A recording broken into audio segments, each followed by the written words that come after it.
Hi, I'm divorce and family law attorney Kyle Scoresby. This video is going to give a brief overview about child custody in Arizona. Child custody has two major parts to it. When people think about child custody, they're thinking about decision making for their kids. Who's in charge? Who gets to decide medical matters, education matters, religious decisions, maybe significant personal care matters like grooming. And then the second part is, where do the kids live? How much time do they spend with mom? How much time do they spend with dad? So when we talk about child custody, we're really talking about those two elements, decision making and time. Under Arizona's child custody statute, which was revised in 2013, there is a stated presumption in favor of shared decision making.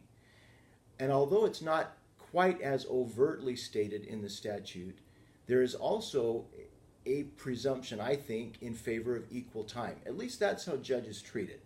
In my experience, when a judge comes on a case and meets parties for the first time who have kids, they're going through a custody dispute, the judge starts out from the position, I'm going to give you both equal decision-making time, equal decision-making over your kids, and I'm going to give you equal time with your kids, unless one of you can show me why I shouldn't. And there are usually only, I think, three reasons why the judge would not do equal decision-making and equal parenting time. Here are the three.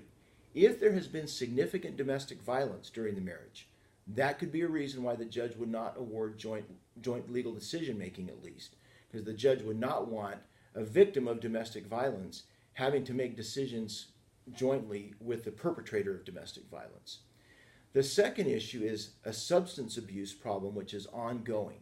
If one parent is using meth or some major drug that's affecting their ability to make good decisions, the court is probably not going to award that parent joint decision making or equal time with the kids.